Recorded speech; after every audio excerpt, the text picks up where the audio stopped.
Ito, lulutuin ko na yung pusit. Nalinisan na namin.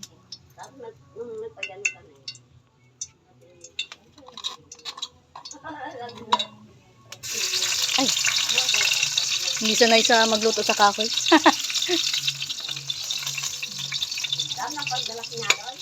Yan, nagkahoy lang pagluluto. Para tipid sa gas.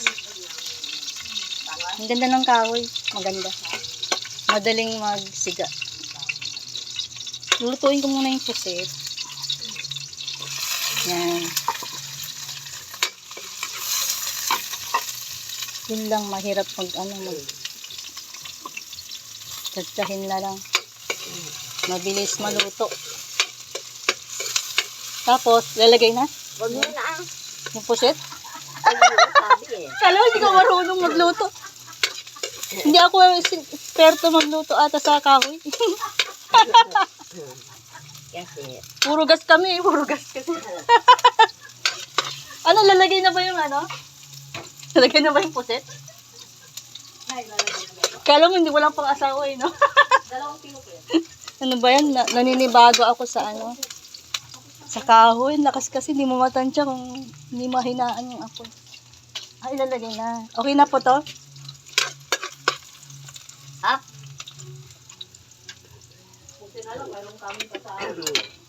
Ayan, ilalagay na namin ang pusit. Sa isa-isa ang lagay? Sige, lagay na nga. Ayan. Huwag mo nang kan na. Hiloin? Haluin? Lagay mo na. Ay, ganyan lang? Oo. Tapos, yung kahoy, inaan? Ganyan lang. Ah, ganyan din. Ganyan pala magluto ng pusit. Kakaiba yung, iba kasi yung gawa ko. Ganito pala sa, sa pagluluto ng pusit.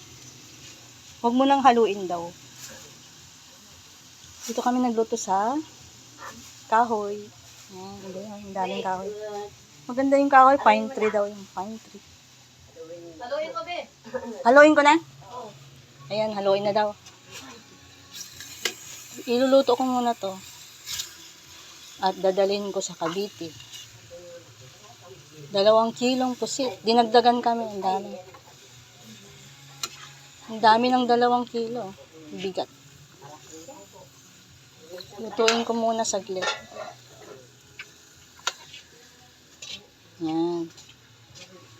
Maya luto na yan.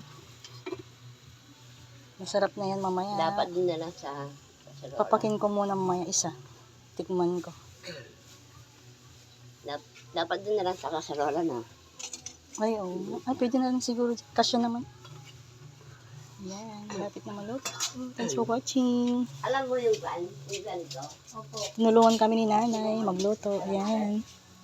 Si nanay. Ano yung brown kan? Si Juby naglilinis ng puset. Ako nagluluto na. Mamaya maliligo na at back to Cavite na. Thanks for watching.